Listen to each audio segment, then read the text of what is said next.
Oi galera, tudo bem com vocês? Sejam bem-vindos a mais um Tempo de Mesa. Eu tô aqui com meu amigo Mikael. Tudo bem? Tudo bem, e você? Tudo bem, graças a Deus. Prazer estar aqui com vocês. Mais um Tempo de Mesa. Contar tudo o que aconteceu esse final de semana. Sim. Vai ser uma bênção. Vai ser uma bênção. É uma palavra que literalmente assim traz muitas coisas aqui dentro que o Senhor quer mexer, quer falar conosco. Então a gente convida você a sentar aí na sua casa, pegar o seu cafezinho. Fica à vontade. E vem aproveitar aqui junto com a gente essa palavra que o Senhor entregou para o nosso pastor, mas que também tem feito muito sentido para a gente, né, nesse tempo. E o pastor, ele pregou sobre Salmos 1, do versículo 1 até o versículo 3. Mas eu acho que o que me chama a atenção é quando ele fala pra gente que nós devemos ter prazer na lei do Senhor, né? Satisfação. E algo muito marcante é que o pastor falou assim, cara, antes da gente prosperar, antes da gente dar fruto, a gente tem que ter satisfação na lei do Senhor, né? Na palavra dele. Porque logo no versículo 3 é aquele versículo que ele diz que aquele que tem prazer na lei do Senhor será como uma árvore plantada ao ribeiro de águas, que no momento certo vai dar o seu fruto, né? Era muito forte. E é isso que às vezes a gente só fica pensando em prosperar, às vezes a gente só fica pensando, eu preciso dar o meu fruto, eu preciso ser reconhecido. Mas, cara, será que você está tendo prazer na lei do Senhor? Será que você está se satisfazendo na Bíblia, na palavra, meditando nela dia e de noite, né, Mikael? Sim, antes de você chegar no versículo 3, tem o versículo 2, né? Que é estar satisfeito no Senhor. A palavra é bem clara, satisfação. Então, às vezes a gente quer o versículo 3, que é, vou prosperar onde eu tocar, tu vai acontecer comigo, vou ser uma árvore plantada junto ao ribeiro das águas, mas você antes não tem satisfação no Senhor, você não está satisfeito no Senhor. Sim. Então, é algo que a gente tem que voltar. Se a gente quer o que a palavra nos garante no versículo 3, a gente tem que voltar ao versículo 2 e fazer a nossa parte, que é o que? Estar satisfeito no Senhor. Estar satisfeito no Senhor tem muito a ver com alegria, se alegrar nele, né? Então, a gente tem que voltar para depois a gente usufruir do que é o versículo 3. Sim. Então, todo fruto que vem de uma árvore, ele vem de uma árvore que tem raízes, que é plantada num lugar adequado para ela crescer, né? Então, e ela passa pelos processos necessários até dar o seu fruto. Ela passa por tempestades, por um sol muito forte, ela passa por inúmeras situações até conseguir dar o seu fruto. E da mesma forma, a gente vai passar por inúmeros processos, mas todos eles são necessários para que a gente dê um bom fruto. Não qualquer um, mas um bom fruto para o Senhor. Sim, até voltando no que o pastor falou, se você não está satisfeito no Senhor, você não vai entender esses processos. Então, você passa por um momento difícil, vem um vento forte. Se você não está com o olho no Senhor, com seus olhos no Senhor, você não está satisfeito nele, você não vai entender. A primeira coisa que você vai fazer é o quê? Murmurar. Ele até falou, o pastor Alan contou pra gente. Quando vem um vento forte para você, o que você faz? Murmurar? Ou você entende que aquilo é um processo do Senhor para sua vida? Eu gosto muito do que o John Piper fala. Ele fala, a gente glorificamos mais a Deus quando nós estamos mais satisfeitos nele. Nossa, eu amo essa frase. Isso mexe muito comigo. E quando ele fala disso, ele vai refletir na vida de Paulo. Paulo fala o quê? Aprendi a ter fartura, aprendi a não ter nada, não ter nada, sabe? Tá pobre, não ter o mantimento. Aprendi a sofrer. Ele fala assim, eu aprendi o segredo. Então, e o segredo nisso, a gente vai ver que isso é em Filipenses. Em Filipenses ele tá preso, gente. Então, não tá aqui, ó, não tá no físico, tá em algo maior, sabe? Sim. E isso ele vai mostrar que é na supremacia de Cristo. Então, a gente tá satisfeito no Senhor. Ainda nesse livro de Filipenses, ele vai dizer várias vezes, alegrem-se no Senhor, alegrem-se no Senhor, alegrem-se no Senhor. Então o que a gente tem que entender desse versículo 2 sobre satisfação? Não é apenas uma opção, é um mandamento. Você está satisfeito no Senhor, feliz no Senhor, é um mandamento. Então é algo muito importante a gente trazer isso como cristão, que a nossa maior luta a gente está satisfeito no Senhor, porque como uma árvore que vai dar frutos, a gente vai passar por muitas coisas, a gente vai precisar ser podado, A gente vai precisar ser amassado pelo Senhor para a gente realmente dar frutos que permaneçam. Exatamente. Eu recomendo muito, encorajo vocês que procurem essa pregação do John Piper. Tem até canções que são inspiradas nessa pregação dele. Porque, cara, é a realidade. O Senhor não quer mais nada de nós do que satisfação nele, do que a gente aprender que tudo que nós temos vem do Senhor. Às vezes a gente tá buscando ter satisfação em outras coisas, né? Nas coisas dessa terra, no nosso trabalho, nos nossos amigos, ou entregar um sacrifício muito grande a Deus, um voto muito grande a Deus, sendo que Ele só pede coisas tão simples, tão básicas, buscando ser aceito por Ele, né? Tipo, sendo que nós já somos, né? Através de Jesus nós já somos aceitos. E a gente estava até falando com o pastor no nosso devocional que é muito difícil essa parte. Ele até fala da questão do azeite, de uma viagem que ele fez para Israel, de que eles explicam todo o processo que acontece com o azeite, né?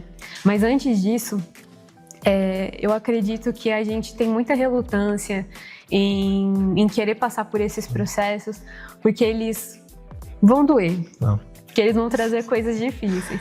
Talvez eles vão revelar coisas assim, muito feias em você, que você ficava, cara, eu tô aqui andando há tantos anos com Jesus. Sim, que até mesmo você sabe, mas esconde e não quer tratar aquilo. Né? Que você só bota a culpa nos outros, só fala, não, isso aí tá acontecendo porque é culpa de fulano.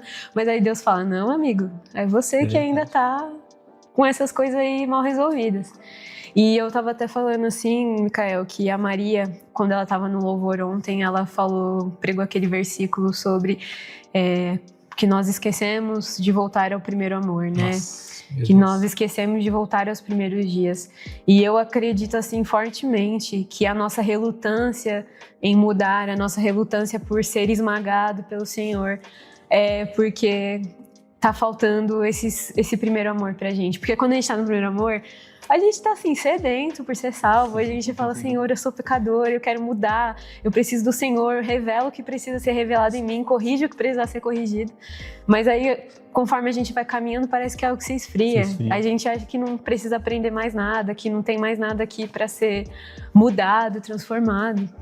E até citando isso também, uma vez eu conversei com um pastor e ele estava até me dando um conselho, né? E ele falou algo que ficou no meu coração, mas não foi algo tão positivo. Que ele falou assim, cara, é normal, com o tempo no início você tá no primeiro amor, mas com o tempo isso vai se esfriar, é normal. E aquilo me intrigou muito. E me deixou um pouco chateado, porque falei, se realmente é isso, eu não quero essa vida. Sabe, porque eu até me expondo. Eu falei, cara, meu amor já não tá do mesmo jeito, já como antigamente. Então, e eu me questionava, tem como viver no primeiro amor até que o Senhor volte? Tem como? Os meus amigos próximos sabem disso, que eu me questionava, tem como viver no primeiro amor até que ele volte? Porque se realmente for isso, com o tempo esfriar, não vale a pena, não faz sentido. E a gente vê o Senhor falando, em Apocalipse, ele falando para aquela igreja, volte ao primeiro amor. Sim. Volte ao primeiro amor, sabe? Então, porque o amor se esfriou, vocês abandonaram o primeiro amor. Se ele tá nos mandando voltar ao primeiro amor, ele não é um Deus injusto que vai mandar a gente voltar ao primeiro amor se não tem como. Então, há como voltar ao primeiro amor, há como permanecer nesse amor, sabe? É como... Porque quando você tá no primeiro amor é tudo novo pra você, você pode... Talvez você esteja assistindo aí, você lembra, poxa, como era no início, eu tinha prazer de estar ali, mas a palavra, se realmente esse é o seu caso, a palavra vai dizer, ela mesma dá a chave para voltar ao primeiro amor. Arrependa-te e volta às primeiras obras. É claro, a gente ser humano, a gente complica muita coisa, mas a palavra fala o quê? Volta às primeiras obras. É simples, cara. Volta às primeiras obras. Poxa, eu orava 5 minutinhos ali escondido, ninguém sabia. Volta a fazer isso ainda que você não tenha vontade. Sim. Sabe, o Senhor vai ver o teu interesse. Às vezes... A vida cristã vai ser isso, cara. Tipo, você vai ter que se apaixonar pelo Senhor de novo e de novo e de novo. Poxa, meu amor não tá do jeito que eu queria, mas você se apaixona de novo, até que ele venha, até que ele volte. Então, pra mim, essa é o ponto-chave, o ponto alto da vida cristã. É aprender a estar satisfeito no Senhor. Tendo muito, tendo pouco, não tendo nada. Porque eu olhando pra vida de Paulo, não desconheço alguém que sofreu mais do que Paulo, pelo menos escrito assim, alguém que sofreu mais do que Paulo. Sim. Poxa, O cara sofreu naufrágio, passou por tanta coisa, foi preso e ele ainda diz: irmãos, eu estar preso é um motivo de alegria, porque isso vai avançar na progressão do evangelho. O evangelho vai continuar sendo espalhado. Essas pessoas que estão aqui comigo vão escutar o evangelho também. Sim. Então, tipo, você está satisfeito no Senhor. Acho que é o ponto-chave, é o ponto mais alto que o ser humano pode chegar. E eu acredito que a gente não precisa, assim, esperar que Deus fale pra gente que coisas precisam mudar em nós, que tem coisas fora do lugar. Sim. Só você parar pra pensar: nossa, choveu hoje, eu já tô reclamando. Uma pessoa me fechou no trânsito, eu já tô reclamando. Eu acho que isso já revela muito do que tem no nosso coração. A gente tava falando, o pastor recomendou a gente assistir A Vida é Bela, né? Que é um filme assim, cara, não sei se você já assistiu. Não, nunca assisti. É um filme incrível, é um filme mais antigo, mas ele basicamente fala de uma família que foi parar no campo de concentração, né? E, gente, eles não reclamavam de estar ali. Na verdade, o personagem principal, ele cria toda uma atmosfera ali para que o filho entendesse que aquilo era um jogo, para não sofrer tanto.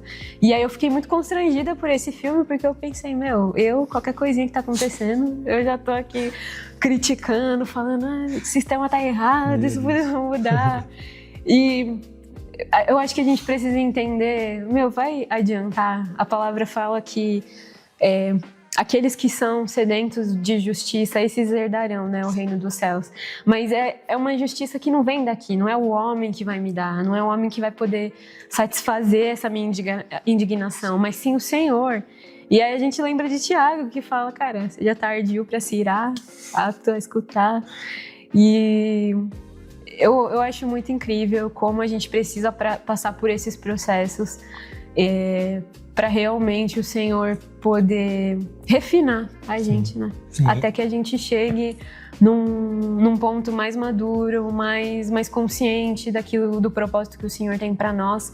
E eu acho que a gente já pode caminhar falando de todo o processo do azeite, né? Sim. Que o pastor falou. E entrando nessa parte do azeite, o azeite ele precisa ser esmagado, né? O pastor Alan contou pra gente. Azeitona, né? Precisa ser esmagado. Azeitona, Pra aí vinha o azeite, né? E o pastor Alan também citou o exemplo de como o azeite, pro azeite surgir, a azeitona ela precisa ser esmagada, né? Então, muitas das vezes a gente precisa ser esmagado pelo Senhor para que aí surja esse azeite na nossa vida.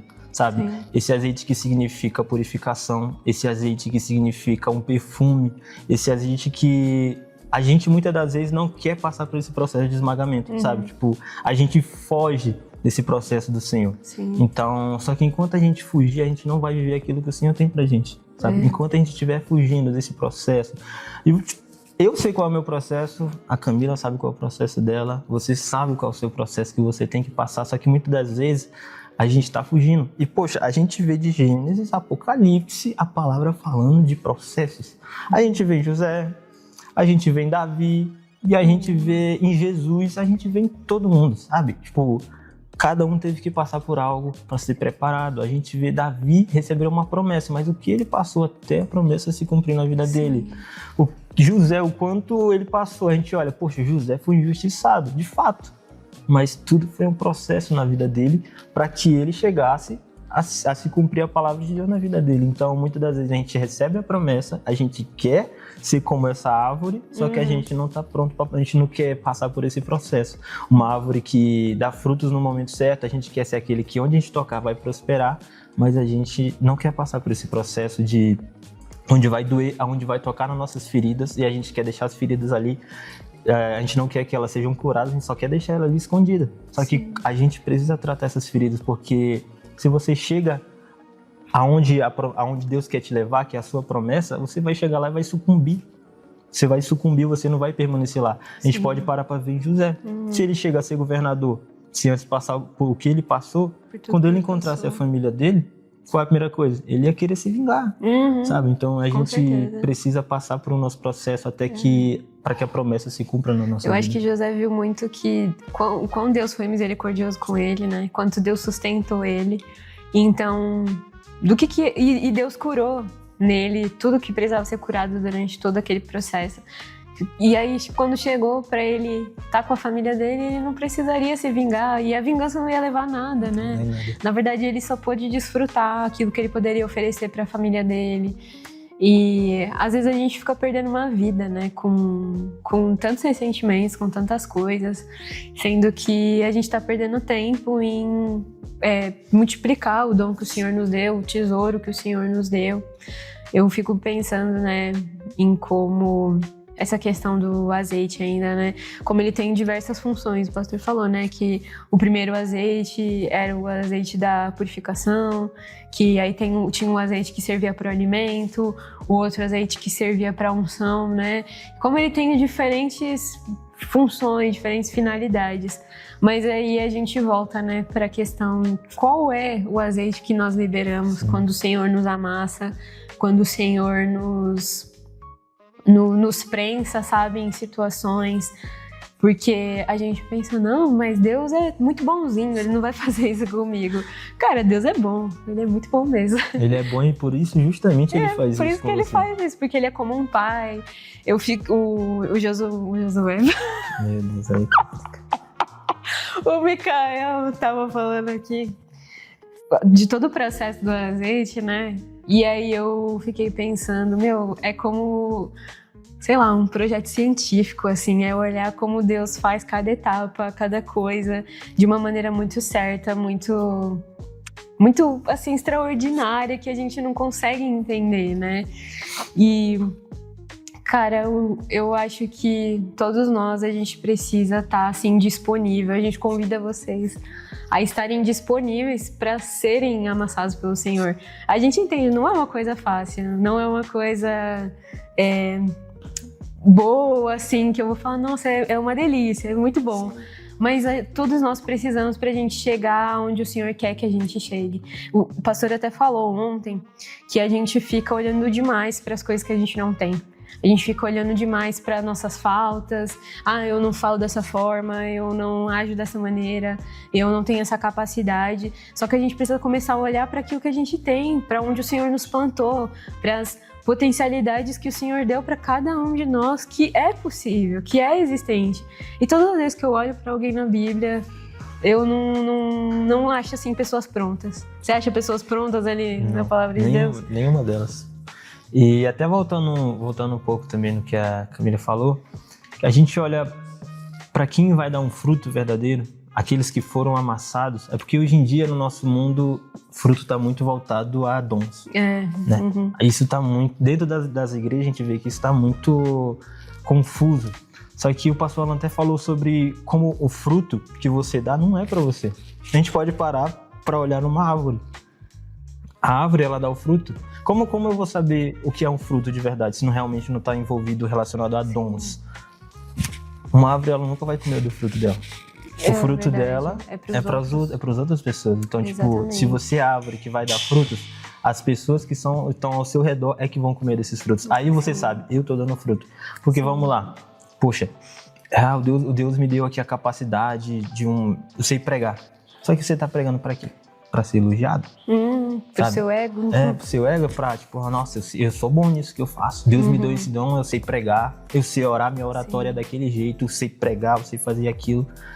Não é algo digno, né, dos outros poderem usufruir. Eu creio que fruto está muito mais envolvido com caráter, está muito mais envolvido com aquilo que você faz sem esperar receber algo em troca. Sim. Mas sim exalar isso na vida das pessoas, sabe? Entregar algo onde as pessoas vão ser edificadas, onde a pessoa que está do seu lado, às vezes você nem sabe, está passando por algo, mas aí o seu fruto alcança aquela pessoa e onde você não espera receber honra nem glória por esse fruto. Porque uma árvore, ela não vai comer do fruto dela, ela apenas dá. E a palavra nos chama para dar frutos que permaneçam. Então, que a gente seja um cristão que dá fruto. Porque parece algo duro, mas a palavra diz que aqueles que não dão fruto vão ser cortados, sabe? Vão ser tirados fora da videira verdadeira. Mas aqueles que dão frutos vão ser podados, que é outro processo que também dói. Então, quanto mais você dá frutos, mais você é podado e mais frutos você dá. E essa é a vida cristã até que o Senhor venha, né? E como a Camilinha falou, processos não são coisas agradáveis, só que a gente precisa ser corajoso para enfrentar, porque a palavra diz que em Hebreus 12 fala sobre a paternidade de Deus com a gente e vai falar que nenhuma disciplina ela parece agradável no momento, né? Nenhuma disciplina parece agradável no momento, mas aqueles que foram exercitados por elas vão ter uma vida cheia de paz e de vida, sabe? Uma vida eterna, uma vida plena. Mas aqueles que não foram exercitados por elas vão, infelizmente, padecer, sabe? Vão permanecer no mesmo lugar. E a palavra também fala, né, de que nenhum dos mandamentos do Senhor são penosos. Sim. E tudo aquilo que a gente fala aqui, já falou várias vezes em diversos vídeos, nunca esse discurso assim da produtividade, então eu tenho que produzir, fazer. Não, mas é como a gente está falando, o fruto ele é natural, cada processo, cada sequência das coisas vai gerar aquele fruto. Então, se você está respeitando os processos de Deus na sua vida, está falando, Senhor, eu não entendo do porquê que isso está acontecendo comigo, mas eu aceito porque o Senhor sabe o que é melhor para mim. Então, a gente sabe que algo bom vai vir disso, por mais que a gente não consiga enxergar nada de bom naquele momento, né? E eu acho que também muito importante é que aquilo que sai, né, quando a gente é exprimido, se nos momentos de adversidade, que é nesses momentos que realmente Deus vai ver no nosso coração o que realmente há em nós, né? É aí que o Senhor vai ver se o que está saindo é reclamação ou se o que está saindo é louvor. E isso me chamou muita atenção quando o pastor falou ontem, porque é uma escolha. É uma escolha se você vai reclamar ou se você vai louvar ao Senhor nos momentos mais difíceis, assim, que você estiver passando. Então, se a gente não passar por isso, quando que a unção vai vir? Quando que esse azeite vai vir? Porque não é mágica, né? Eu vou tocar aqui no Micael e pronto, tá aqui ó, a unção do Senhor sobre ele. Porque é aquilo que a gente vem aprendendo ao longo de todo esse tempo, que pelo amor de Deus, né, cara? Por que eu tô com o José na cabeça, cara? Deus abençoe ele. O Micael estava falando aqui, se você não tiver raízes, se você não estiver preparado para receber dessa unção do Senhor, a gente vai sucumbir, que foi a palavra que ele usou. A gente não vai aguentar as adversidades que vierem sobre a gente, os desafios que vierem sobre a gente, porque tudo que a gente plantou antes foi reclamação, foi... O problema não é nem o choro, mas é o choro misturado à reclamação, da murmuração, sendo que isso pode ser algo muito diferente, né? Então, a gente te convida aqui a ter esse novo olhar, né? Sim. A partir desses próximos dias até o final do ano, de a gente simplesmente não chegar lá na nossa resolução de ano novo de qualquer forma, assim, Senhor, esse ano foi difícil e tal, aconteceu isso e aquilo. Mas, cara, falar, foi difícil, mas o Senhor estava comigo em cada momento e eu sei que o mesmo Deus que foi fiel em 2025 vai ser fiel no ano de 2026 e até que Ele volte, né? Até que Ele volte. E a gente espera que vocês tenham sido abençoados por essa palavra da mesma forma que a gente foi, que com certeza é algo que vai fazer a gente pensar por muito, muito tempo, mas não somente pensar, a gente quer viver isso. E a gente convida para viver isso também com a gente, principalmente no dia 20 de novembro, que vai ser o nosso... Don't Stop. Don't Stop. Não pode perder. Gente, 7 anos que a gente não tem o Don't Stop. A última vez que eu participei, eu tinha, sei lá, acho que 14, 15 anos, hoje eu tô com 22. Então, você não pode ficar de fora para viver tudo isso com a gente. Vai ser uma bênção, o Senhor vai confirmar chamados, o Senhor vai dar direções. E se eu fosse você, eu não perdia, né? Cara, vocês não sabem o que vai acontecer. O clima que está sendo preparado, Sim. Pessoas se consagrando, a expectativa. Então, a expectativa está lá em cima, rapaziada. Você não pode perder. O que vai acontecer vai ser coisas extraordinárias. Eu creio muito que pessoas vão sair de lá com uma nova visão. Nosso pedido tem sido que os olhos das pessoas sejam abertos para Cristo, sabe? Que as pessoas saiam com uma revelação de quem o Senhor é e que as suas vidas sejam transformadas. E também que essa visão que tem sido falado muito entre nós, que a gente venha entender os nossos processos e mergulhar isso com o Senhor. E eu creio muito nisso que vai ser derramado, você não pode perder, rapaziada. Você não pode perder, que vai ser algo incrível.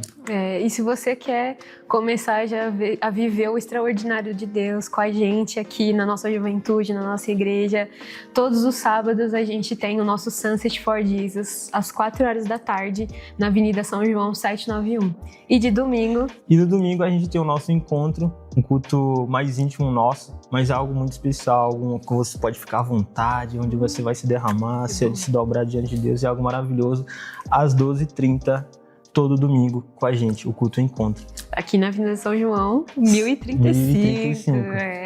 Então, se eu fosse você, eu não perdia também. Pessoal, mais uma vez a gente agradece. E antes da gente finalizar, né, a gente queria agradecer vocês e abençoar a vida de vocês com uma oração, né, Caio?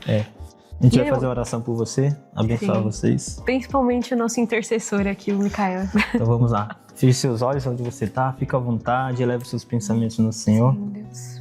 Pai, aqui estamos, Senhor Deus, diante da Tua presença. Senhor Espírito Santo, eu apresento cada uma dessas pessoas que estão em casa, Senhor Deus, não sei o dia, o horário que elas estão assistindo, mas que o Senhor possa visitar elas, que elas venham entender da Tua onipresença, Pai, aonde o Senhor está com elas em cada um dos lugares, seja no trabalho, seja no trem onde ela está assistindo, seja no sofá da casa dela, no quarto dela, o Senhor está lá com ela, Senhor Deus. Pai, o meu pedido é que o Senhor abra o coração de cada uma dessas pessoas para entender o Teu amor, que o Senhor abra o coração de cada uma dessas pessoas, Senhor Espírito Santo, para entender o quanto o Senhor quer mudar a vida delas, Senhor Deus, o quanto o Senhor deseja a vida delas, Pai, faz ela entender, faz cada uma dessas pessoas entender o quanto o Senhor deseja a vida de cada uma delas, Pai, que essa palavra que foi pregada hoje, Pai, aquilo que foi feito e entregue por nossas vidas aqui, Pai, para cada uma delas, venha tocar o coração delas, Pai, e venha mudar completamente a visão delas a respeito do Senhor, Pai, que elas possam aceitar os processos delas, mesmo que seja algo doloroso, algo doído, Pai, mas é algo que vai gerar vida, algo que vai gerar paz no futuro para ela, Pai, porque o Senhor é um Pai pra gente e o Senhor cuida. O Senhor cuida, a Tua disciplina, Senhor Deus, é para os Teus filhos. Então que cada um de nós venha aceitar os nossos processos e a disciplina do Senhor para a nossa vida, Pai. É o que eu te peço e te agradeço para a vida de cada uma dessas pessoas. E amém. Amém. Amém. Amém, pessoal. Que Deus abençoe vocês e até um próximo Tempo de Mesa. Tchau.